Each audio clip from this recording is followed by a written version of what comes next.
As I watched my belongings alongside Lucas's thrown out like yesterday's trash, Daniel's words echoed with chilling finality. "If you don't like it, leave." Standing there, with our son's hand in mine, I knew this was no longer just about a failing marriage, it was about fighting back for our dignity. I am Evelyn Marshall, a 32-year-old working mother, navigating the complexities of what once was a happy marriage. Now, I stand at the crossroads of a life that seems to be unraveling at the seams. It's a story I never thought I'd tell, but here I am, reflecting on the journey that led me to this moment. My life, contrary to the turbulence now, began in a rather privileged manner. I was born into an affluent family, blessed with the comforts that wealth could bring. Yet, with a spirit yearning for independence, I chose to carve out my own path, determined to earn my living and not just rely on the legacy of my lineage. This decision, while empowering, set the stage for a series of events that would later challenge my very essence. Daniel and I met at the company where we both worked. He was there first, a man of charm and ambition. Our initial days were like pages from a fairy tale, filled with laughter, shared dreams, and a love that seemed to defy all odds. Our courtship was a whirlwind, and marriage felt like a natural progression, a testament to our love. Little did I know it was also the beginning of a slow, simmering discord. You see, despite our shared workplace, our careers took different trajectories. I, perhaps due to my upbringing or sheer drive, ascended the corporate ladder more swiftly than Daniel. This disparity, insignificant in my eyes, began to fester in his. While dating, it was a non-issue, even a source of pride for him. But marriage changed the unspoken dynamics. The man who once celebrated my achievements started viewing them as a mirror reflecting his perceived inadequacies. When Lucas, our son, came into our lives, I thought it would bring us closer, solidify our bond. I took maternity leave, embracing motherhood with all its joys and challenges. Daniel's behavior, however, took a turn that I hadn't anticipated. His comments, initially subtle, grew increasingly bitter. "Must be nice to get money without working," he'd say, his words laced with a disdain that cut through me. The financial support I appreciated turned into a tool for asserting dominance, a way to remind me of my supposed dependence during my leave. The workplace wasn't spared either. Being his superior on professional grounds, I had to maintain a delicate balance between being his wife and his boss. I endeavored to keep our work and personal lives separate, but the lines blurred, the tension palpable. Daniel's pride seemed wounded, not just by my professional stature, but by his perception that his own worth was diminished in comparison. In the midst of this growing estrangement, there was another factor, steadily poisoning the remnants of our marriage. Margaret, Daniel's mother. She was a formidable presence in our lives, casting a long shadow over our marriage. A woman of strong opinions and traditional beliefs, she saw my career achievements not as a matter of pride, but as a transgression of the roles she believed a wife should play. Her words were sharp, often loaded with a disdain for the modern woman I represented. "Daniel should be the one leading," she would often say, a sneer barely concealed. "A woman's place isn't above her husband." Her words, echoing through our home, only fueled Daniel's growing insecurities. It was as if my success was an indictment of his perceived shortcomings, and Margaret was the judge who passed the verdict. As Daniel's resentment simmered, our home life became strained. He started distancing himself from both Lucas and me. Where there was once laughter and shared moments, there now existed a cold, uncomfortable silence. I watched helplessly as the man I loved transformed into a stranger, his warmth replaced by a bitterness that seemed to stem from a deep well of dissatisfaction and hurt pride. Even as I tried to reach out to bridge the growing chasm between us, Daniel retreated further, often seeking refuge in his mother's company. Margaret's influence became more pronounced, her criticism of my role as a wife and mother growing more frequent and biting. "Leaving such a small child and going to work?" she would chide. "Don't you have any maternal feelings?" Her words stung, but what pained me most was the impact on Lucas. Our son, bright and perceptive, began to sense the tension, the undercurrents of discord that flowed beneath the surface of our family life. He stopped talking about his father and grandmother, his young mind perhaps unable to articulate the confusion and hurt he felt. In stark contrast, my parents provided a haven of unconditional love and support for Lucas. They adored him, filling his world with the affection and attention he so desperately needed. Their home became his refuge, a place where he could be a carefree child, away from the complexities clouding our own home. As I watched Lucas thrive in their presence, a thought began to take root in my mind. The environment at home, the constant tension and coldness, was not wanted for my son. The idea of leaving, once unthinkable, started to seem like a viable, even necessary option. But I was torn, caught between my commitment to my marriage and the well-being of my son. It was in the midst of this turmoil, as I grappled with the decision that lay ahead, that something decisive happened, something that would change the course of our lives forever. The day that altered everything began like any other, but it ended leaving my world in shambles. I returned home from work to find the unthinkable. My belongings, along with Lucas's, were strewn across our yard, discarded like refuse. My heart pounded with a mix of shock and disbelief as I stared at the chaotic scene before me. There, standing with an air of triumph, were Daniel and Margaret. The disdain in their eyes was unmistakable. Daniel's words hit me like a physical blow. "Since Mom's moving in, we've cleared out your stuff. If you don't like it, leave." His voice was cold, devoid of the warmth I once knew. Margaret's sneer was equally cutting. "We don't need a wife who doesn't care for her husband. Take your unattractive grandson and leave." Their words, cruel and unforgiving, echoed in my ears. But amidst the hurt and the shock, a sense of clarity began to emerge. This was not just an attack on me, but on our innocent son, who stood beside me, his eyes wide with confusion and fear. The realization hit me hard. This was no longer the family or the home I once cherished. It was time to leave. With a heavy heart but a resolute mind, I gathered our belongings, my hands trembling with a mix of rage and sorrow. Lucas, still too young to fully grasp the situation, helped quietly, his usual chatter replaced by a somber silence. As I packed, a memory surfaced, a detail about our house that I had almost forgotten. A lease agreement, with a clause that could turn the tables in our favor. But in that moment, I chose to remain silent. Let them believe they had won, for now. My focus was on getting Lucas away from this toxic environment. "We're leaving," I said finally, my voice steady despite the storm raging inside me. Daniel and Margaret looked at each other, smug satisfaction in their eyes.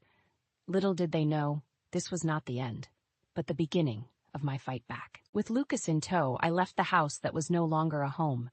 The drive to my parents' house was silent, each of us lost in our own thoughts. As we pulled up, the warm glow from the windows offered a stark contrast to the coldness we had left behind. In that moment, I knew I had made the right decision. We were safe, we were loved, and most importantly, we were free from the bitterness and cruelty that had overshadowed our lives. The sanctuary of my parents' home felt like a balm to our bruised hearts. Their shock at our sudden arrival quickly gave way to an unwavering support that enveloped Lucas and me. In their embrace, I found the strength that I feared had been drained by the events at our former home. Lucas, ever resilient, adapted quickly to our new reality. The bond he shared with my parents was a joy to behold, their unconditional love filling the void left by his father's abandonment.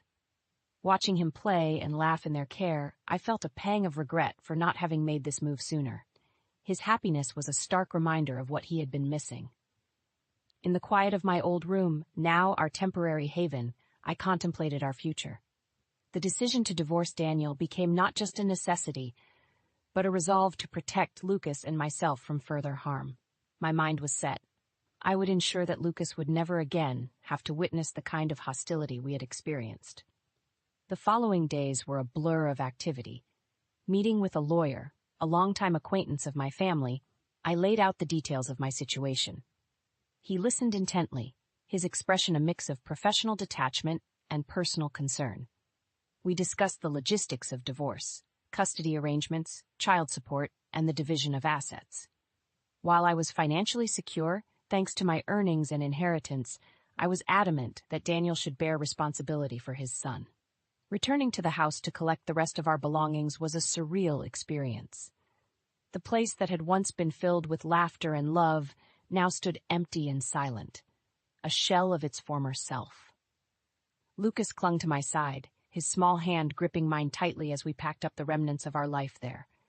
As we left, I took one last look at the house. It was more than just a building. It was a symbol of a life that could have been. But as I turned away, I felt a sense of liberation. The ties that had bound me to that place, to a life filled with discord and unhappiness, were now severed. With each passing day, the initial shock and pain gave way to a sense of hope and anticipation for the future. Lucas's laughter became the soundtrack of our days, and in his smiles, I found the motivation to rebuild our lives. We were starting over, but this time we were doing it on our own terms. The journey through the legal landscape of divorce was like navigating a stormy sea. My lawyer, seasoned in the ebbs and flows of such proceedings, was a guiding light. The primary focus was securing a fair arrangement for child support.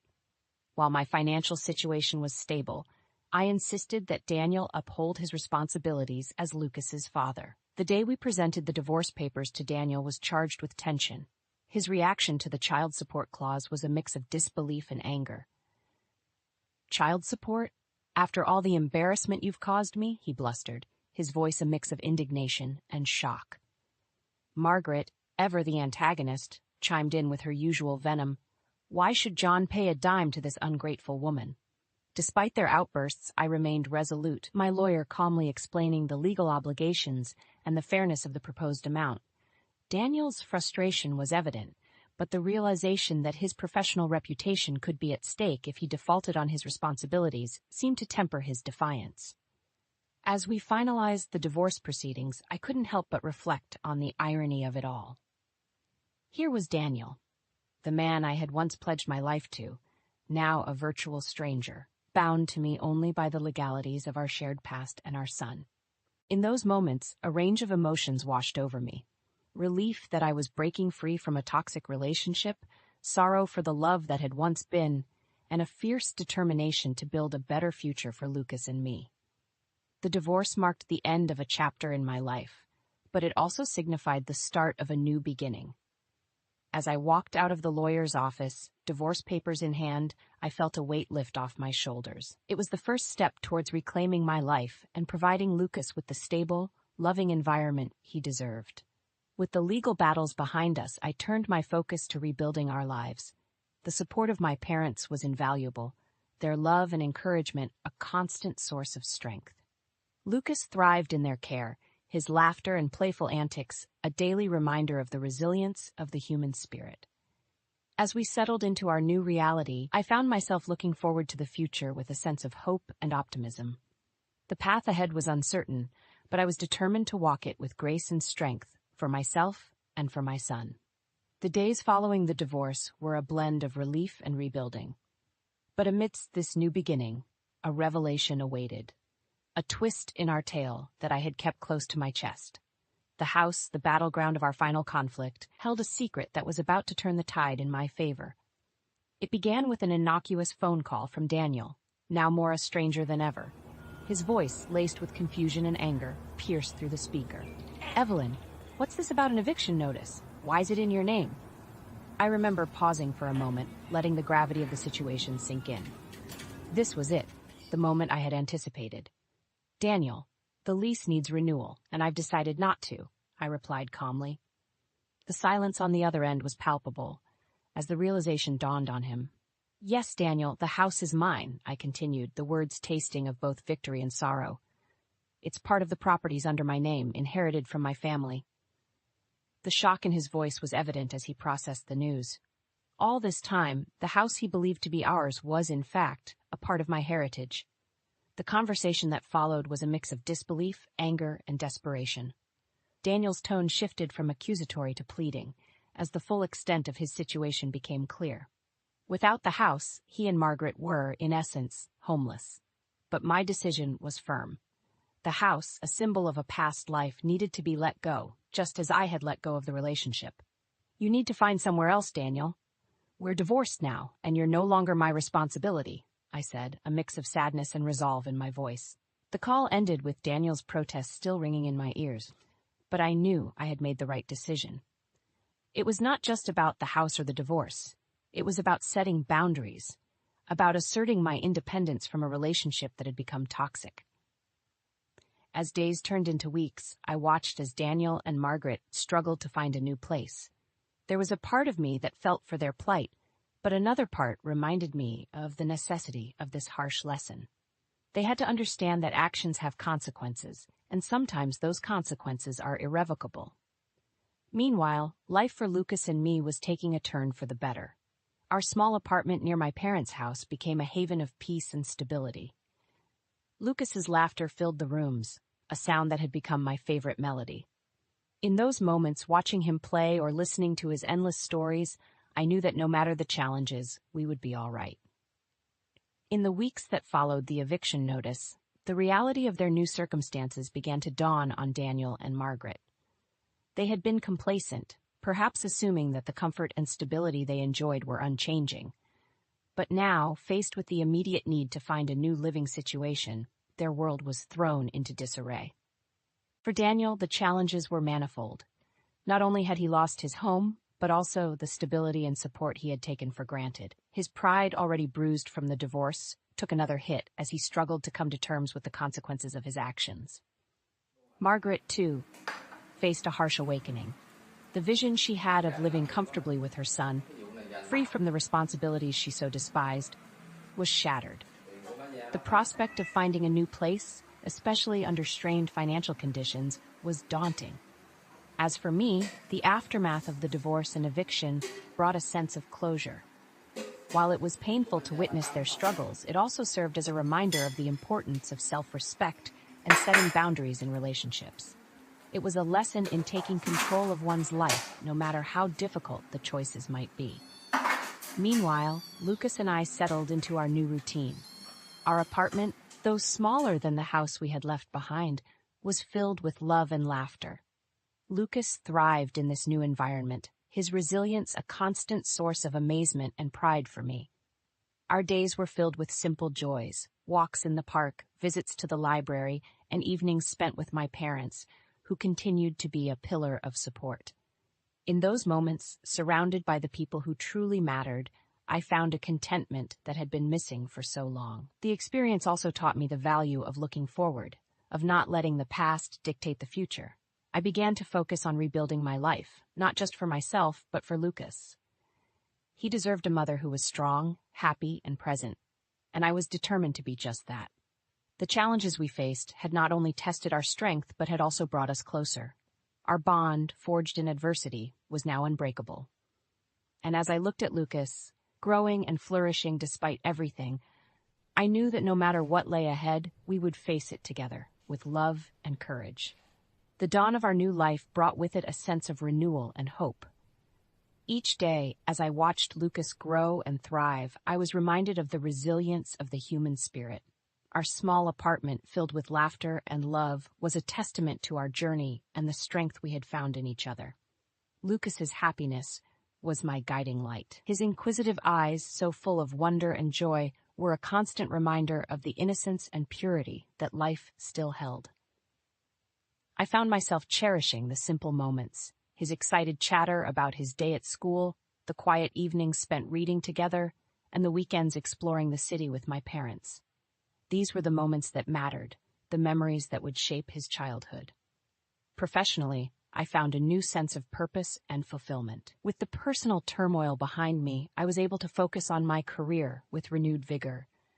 My achievements, no longer overshadowed by the complexities of my personal life, became sources of pride and satisfaction. As I navigated my new reality, I also learned the importance of self-care and self-love.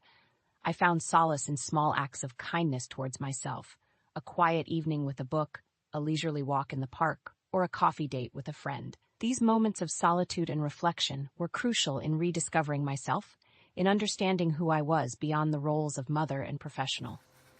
Most importantly, I became acutely aware of the impact of relationships on one's life.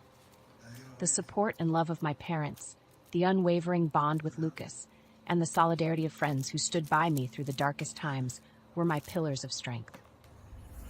They taught me the value of genuine connections, of surrounding oneself with people who uplift and inspire. As for Daniel, our paths rarely crossed, except for the occasional formalities regarding Lucas. The bitterness that once marred our interactions had given way to a detached civility. While the love we once shared was lost, I held no ill will. Instead, I chose to focus on the present and the future, on the life I was building for myself and my son.